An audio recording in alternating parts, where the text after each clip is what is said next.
I will talk about more general things than the title. The title, Giant Exciton phonoresonances in tantalum nickel selenide, just reflects, underlines one of the main observations and findings of our comparative studies of both tantalum nickel selenide and tantalum nickel sulfide compounds. This work is a result of collaborative efforts between two departments of Max Planck Institute in Stuttgart, headed by Bernd Kaim and Hide Takagi. Timothy Larkin contributed the experimental part of this work. Larkin is not the unique family in Russia, but nevertheless, he's the younger generation of the same family, you know, his grandson. Yeah. It was really I was really very lucky to discuss our results with Konstantin Kikoin, who was the Emmanuel Rajba student. And he was the one who actually pointed out that our result can be explained and understood in terms of Rajba antenna effect. Unfortunately, he passed away shortly after our first publication was submitted.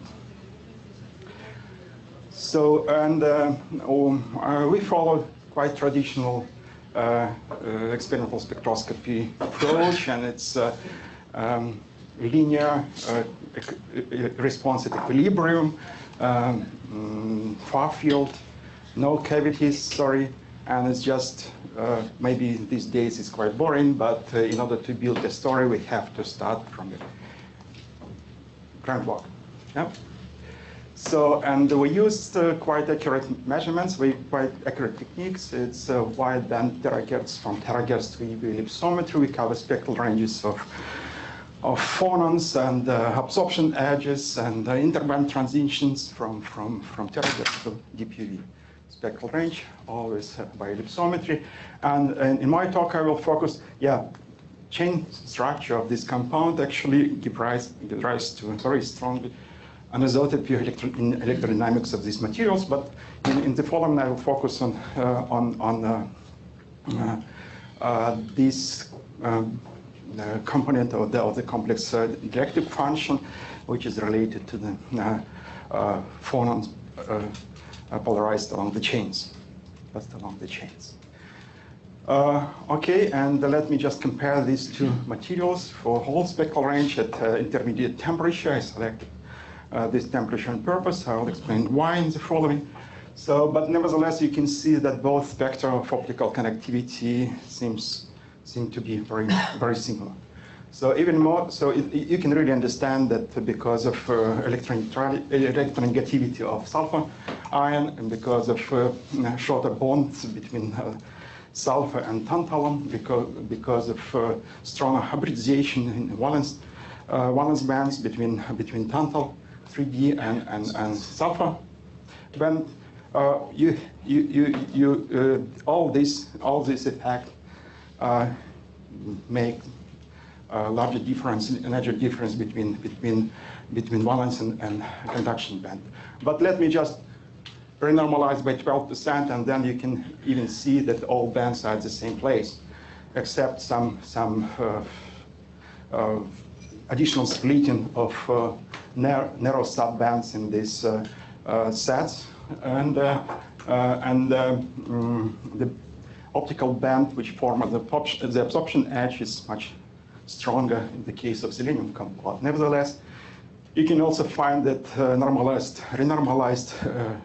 optical gap is almost the same in both compounds. It's quite counterintuitive to believe that the ground state and origin of these bands are so different as believed these days. So it's believed that in one... Can you just go back? So when you say the gap, which is 180 to 200, it looks like the first lowest feature is still somewhat higher in the red curve, the sulfur curve, than the selenium curve. Usually, I mean, so it's consistent. Oh, you mean just the place where the absorption becomes first different from zero? Absolutely. I understand what you're saying. Yeah. Okay. Just following the frequency dependence of the band and Urbach tail there. But I mean, so on that comment, so the first bump that one sees, so the big blue bump at the lower diagonal, about a little bit above the band gap. So that is a density of states feature, Yeah. Or that is an excitonic edge? Or? I will show later. So Okay. it's, Yeah, right. so, and then I don't really need to repeat the same arguments as Eduard already mentioned. So what grounds we have to believe that the origin of the gap in these two compounds is different. So first of all, because of the structural transition appeared there, and this structural transition actually could be tuned by a change in gap energy. So this energy is activation energy for transport measured at very high temperature. And then it means in orthorhombic structure for both compounds. And then you can see crossover from zero gap up to finite gap in sulfur compound. So, and then I will compare these two compounds. We tried to measure in between, but it's because of substitution, chemically the sample becomes rather dirty. So then the next question is, if you try to explain in band structure calculations, so DFT calculations do not really give you, they do give you metallic solution only, yeah? So for both compounds. So and then Happer-2 doesn't help you because you have empty and completely filled shells.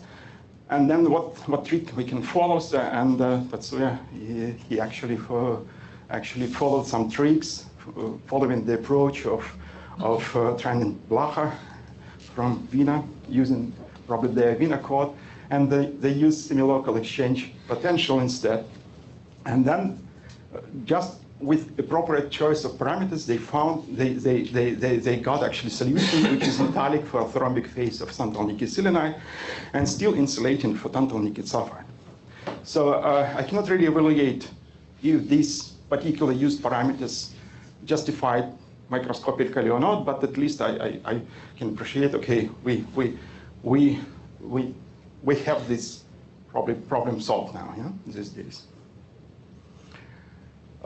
Then let's look at the temperature dependence, and you can find that very strong anomalous temperature dependence of all peaks over the whole spectral range for both compounds. And this temperature dependence of interband transition above 1 eV and all these transitions actually exhibit the same behavior, and position and peak positions and peak widths can follow temperature dependence, which actually proportional to the Bose-Einstein factor. Phonon density for phonons with characteristic energies of about 50 for selenium compound and 20 for sulfur compound. It's quite well understood because of square root of ratio of masses. So then it implies that we have really strong electron-phonon coupling with this material.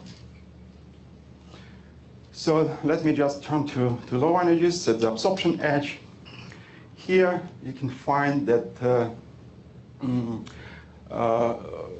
nickel sulfide does not really exhibit strong temperature dependence, which is really in contrast to what actually really happens in the case of tantalum nickel selenide. But nevertheless, you can really quantify how much what's the density of electrons within these bands, and then you can find it's really huge strengths. It's really you have almost 1 electron per nickel in the case of tantalum nickel selenide, and it's naturally to assign it to direct transitions between these bands. So it's twice smaller in the case of sulfur compound. But nevertheless, if you then let's just consider this temperature dependence we found for tantalum nickel selenide, and it follows the same temperature dependence for the top valence band observed by Argus regarding broadening and shift of the band toward the Fermi level. I'm not sure about calibration of Argus measurements, but what I'm really sure so that if you really consider the gap value with respect to the activation DC energy, then you can really find that it's just half. DC activation energy, just really half of that. It's 1,000 K, so 1,000 K, it's exactly 0.16, 0.17, 170 millieV. So it means we have rather good, yeah? So another question, I noticed that the dielectric constant seems to be getting very large because this is a strongly dipole active transition, right? So are there measurements at lower frequencies looking for ferroelectricity or likely things there? And yeah, you know that there is no negative contribution there. It's not metallic. So it's consistent with zero gap semiconductor, like, yeah? Right, but it's just saying, it's keeping going up. And going so, up, yeah, it's going up. So what happens? So it's lowest temperature, you have, there is a gap, it's fine, but with increasing temperature, it reaches about 80, but I cannot, yeah. So this is optically, but if I were to go and measure at megahertz, what do I see? I cannot really tell you exactly because it's not transparent. We tried with time domain spectroscopy, but we couldn't actually measure. Could be, yeah. But I'm just asking even at just sort of plain electrical measurements. Yeah. No, we didn't actually follow. Then let me turn to the central point of my talk, probably, so which actually will give you some clear difference, not just quantitative, but even qualitative difference between these two compounds. Wait, I'm sorry, before you go on. So looking at this, I see that there's an onset of low frequency absorption at a temperature a little above 100 Kelvin, right? Yeah. That's where it Yeah. Is there anything observed in bulk at that temperature? I mean, I thought the putative excitonic insulator transition was at a higher temperature than that. Transition temperature, yeah, we have a kink there, so it's consistent with DC transport, actually. It starts at temperatures of quite below the transition, but approaching the transition temperature, it speeds up, and then we have some kink there. So the transition is visible as a kink. It's visible. In something It's a like, kink, yeah. But should I be surprised at the amount of low frequency absorption within the excitonic insulator state, or is that understandable in terms of a small gap or something? At final temperature, it should be there. So, but at lowest temperature, there is just a flat. This is a quantitative question, but Yeah, all right. So yeah.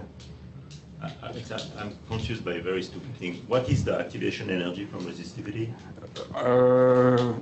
From resistivity, activation is 1000 K, it's 80 millieV. Yeah, okay. So the factor of 2 is on the other side. Right? Yeah. I mean, the activation energy Oh. of the optical gap, as you would. Yeah, of course, yeah, sorry. Yeah, you're right. Maybe. But my answer is correct. Sure. But sorry, sorry, I didn't. Maybe I can I made a mistake, yeah. briefly on this because you asked.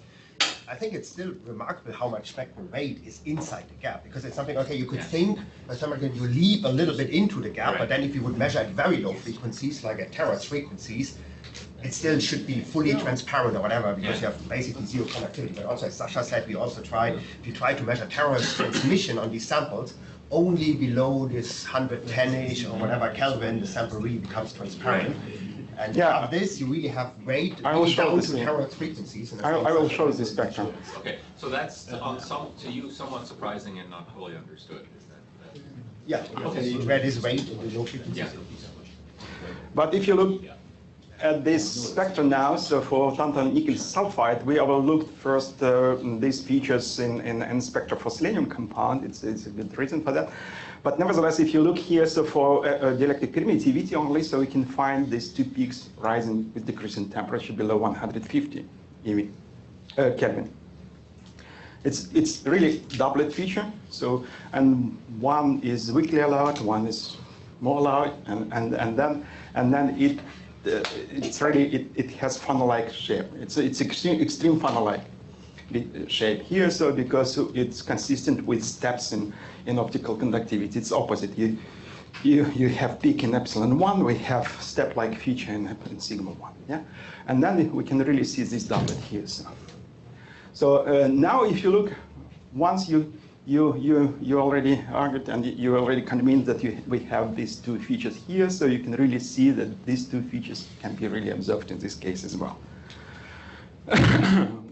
We believe that we have three criteria here, so but I cannot really give you numbers about excitonic binding energy because we have one-dimensional case, because we have position of these peaks superimposed on the sea of electron hole excitations, And this, the reason why we can see these two features on top of, above the onset of optical conductivity is probably because we have exciton-phonon complexes there. So, but let me say that phonon resonances, exciton-phonon resonance by orders of magnitude lower energy is quite general feature of the optical absorption in long-dimensional semiconductors.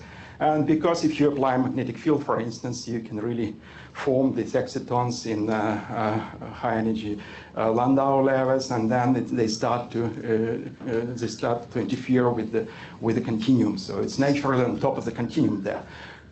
Yeah.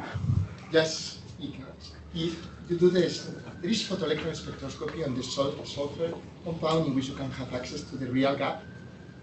And then you can estimate from there whether indeed you do have an exciton. Because what you are claiming is that you have those two excitons in the gap. And no, it's not in the gap. In the gap, they have very little oscillator strength, which will be against the concept of having a bound exciton inside the gap of a semiconductor.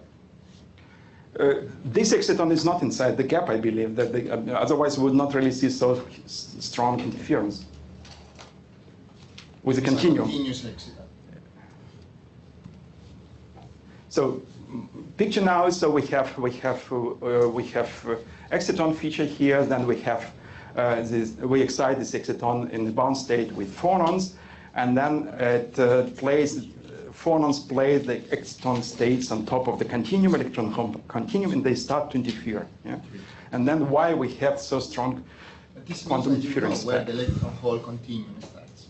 We believe that I already mentioned this 0.7, the electron pinnacle site. It's electron hole continuum. It's direct excitation there, so between valence and conduction band. And this indeed, so absorption edge is here, but these two features are on top of the continuum. Something that actually places these two features on top of the continuum now. And then it's only like right now. This is the only actually mechanism how you play these excitons on the continuum. So the point is that if you compare the two materials, what you see are two features, which however they're showing up in opposition actually in terms of conductivity and permittivity, and so you're associating that with Fano on the right-hand side. And Fano there as well. I see. So you think it's the same. It's just less quality less. Yeah. So I would expect less binding energy for selenium compound. Less binding energy probably because permittivity is 3 times lower. Yeah. As well, at least. But the permittivity is actually again apparently associated with the transition itself. Yeah. Exactly. Yeah. So because it looks like. Well, Yeah. Okay. It's already a question. Yeah. But anyway, it's good to know that the gap energy is of about of the same order.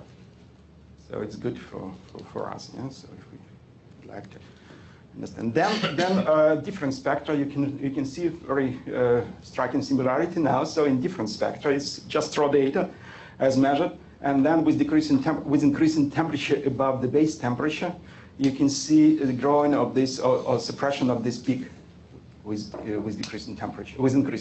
Yeah? And then you have this dispersive-like feature in delta sigma 1 in those cases, double feature here, and then you have peak-like feature in delta epsilon 1.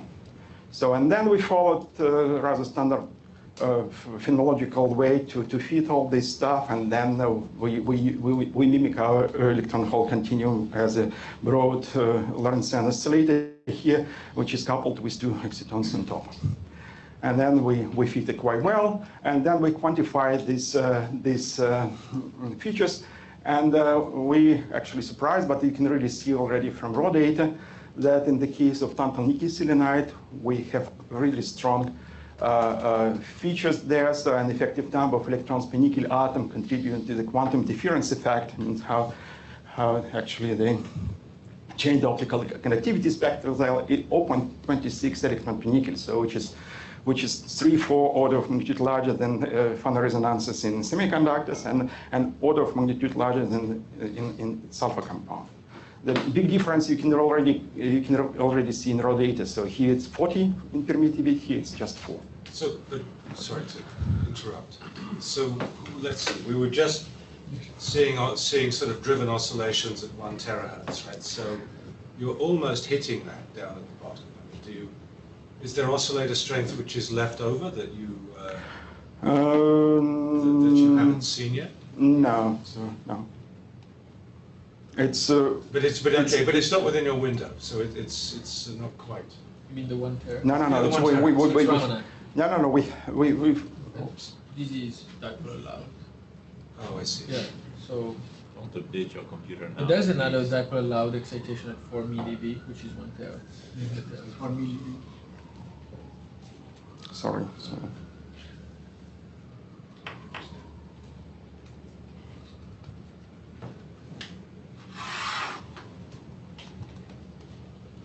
Oops, it's again.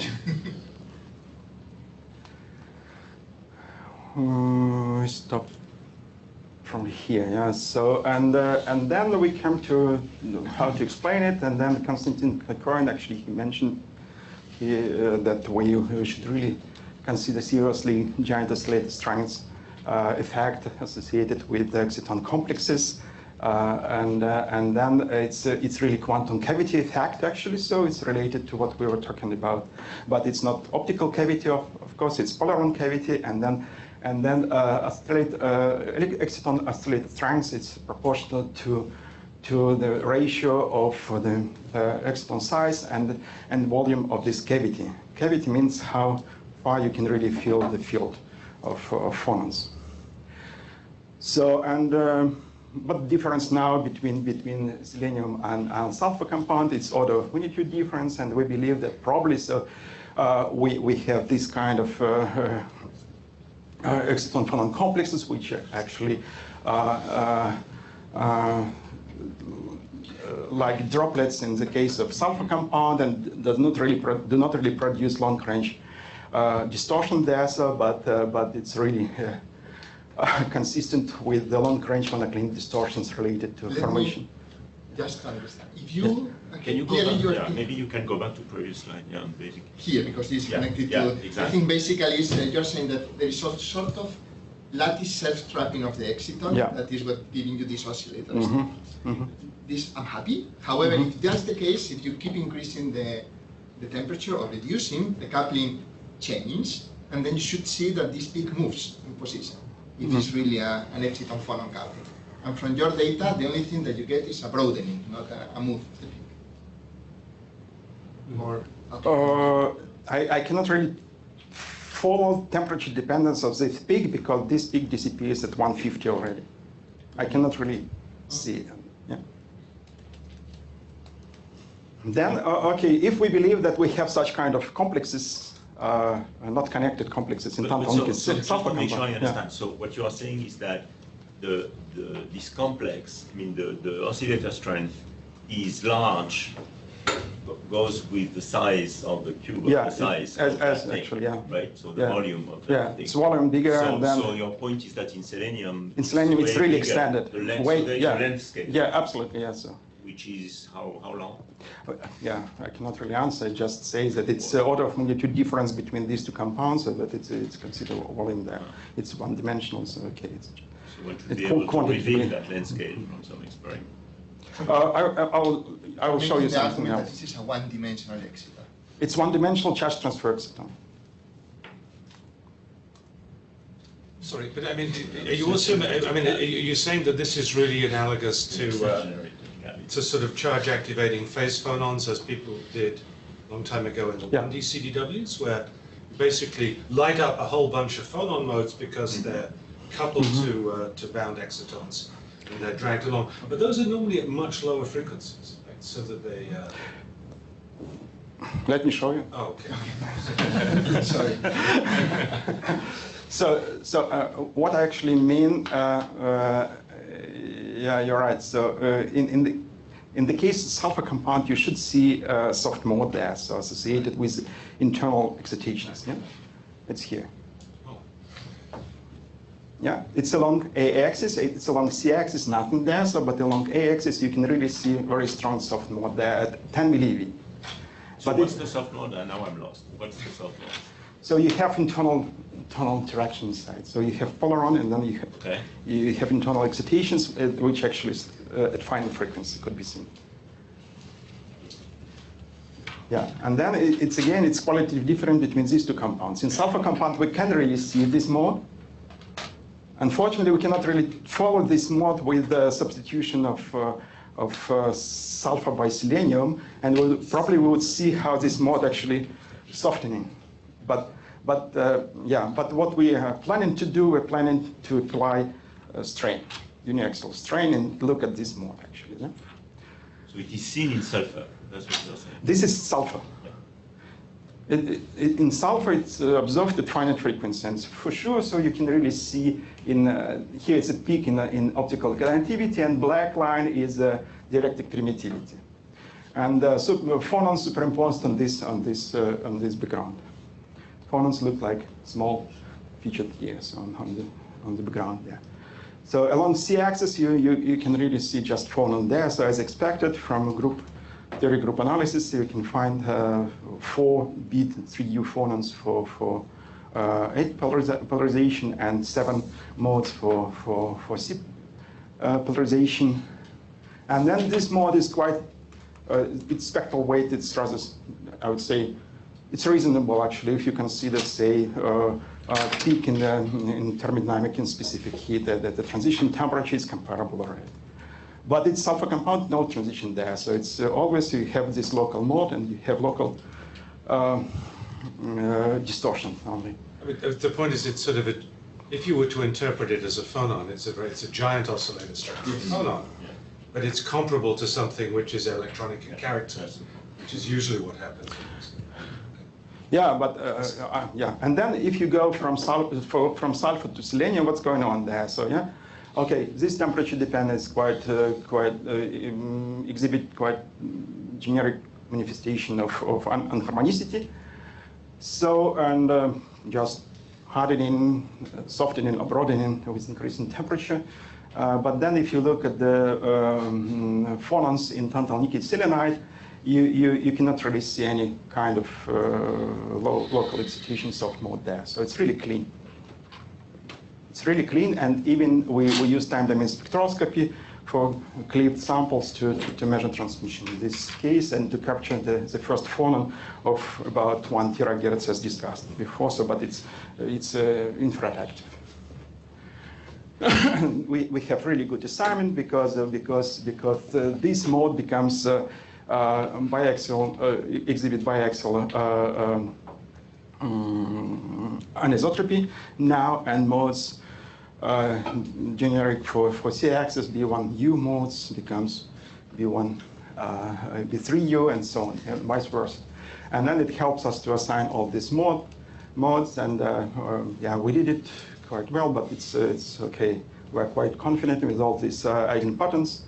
And then looking at temperature dependence, everywhere you can see offset. So for clarity, for epsilon, sorry, I repeated. Oh no, yeah, okay. So and then for except you can clearly see gap filling, and for in the case of A-axis optical conductivity, all phonons become invisible already at high temperature, approaching the transition temperature. But then this phonon, which is active in both A and B and C polarization, along and perpendicular to the chains, you can clearly see how gap starts to be filled by thermoactivated electrons, free electron there. So it's from the left side. Yeah? And then this mode becomes broader. Then I cannot really see it anymore.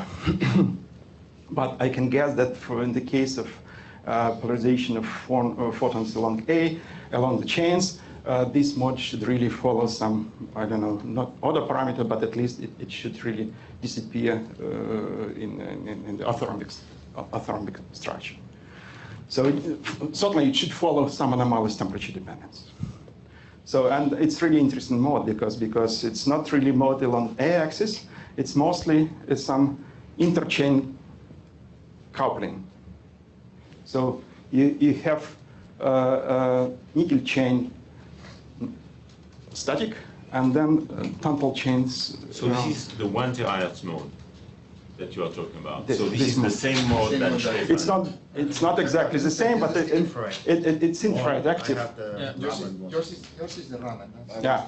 I So- see. That's but the- but that's energy is very the close. reality one. But energy is very close. It's Very about close yeah. indeed. So, just final slide.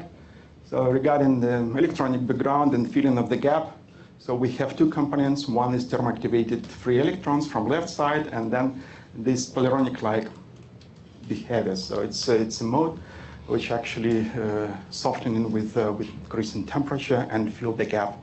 But still, yeah, and this temperature dependence is you can really see here. So regarding this epsilon 1 permittivity effect there, so it increases. Huh? Just clearly I missed it. Where did you see the softening of the mode? The only thing you saw is the position of the peak, but not the softening. I mean, the only thing you see is that it loses oscillator strength. Or do I get it? Oh yeah, okay. In this case, yeah. So When no, there is no. Yeah, spectral weight is conserved. You're right. So it's just we can really see this increase in epsilon 1 there. Oh, So which that's actually, great. yeah.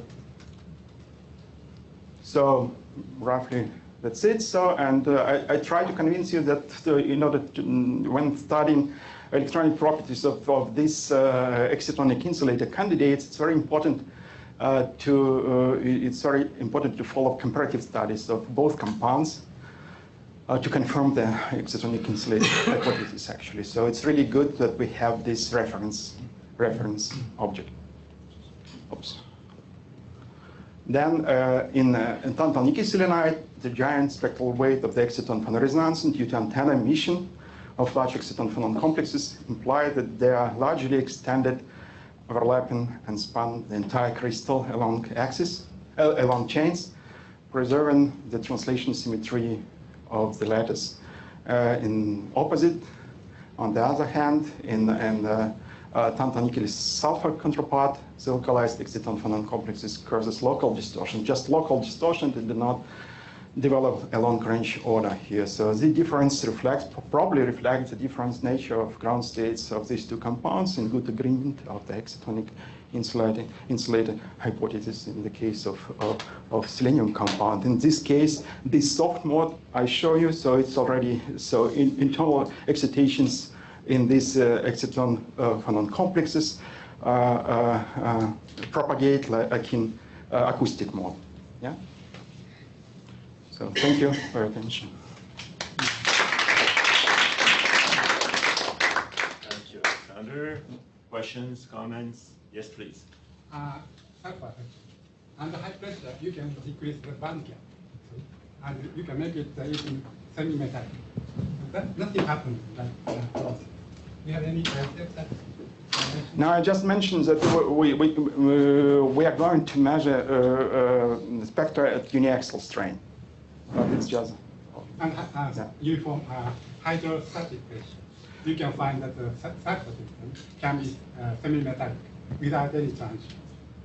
Yeah, but we didn't measure in the high pressure, in the hydrostatic pressure. We can apply now. So uniaxial strain, it would be really interesting. I believe. Another question. Yeah. Can you speak in the microphone? Oh, sorry.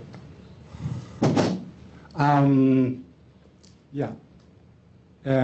In the beginning of your talk, you cited our paper, Sugimoto et al.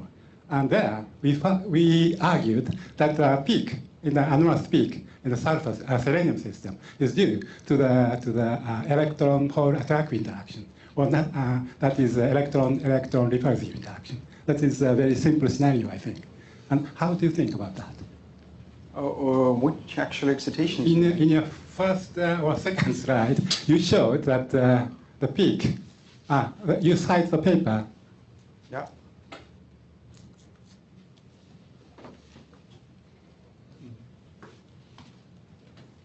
Yeah. And you also showed the calculation, Sugimoto et al.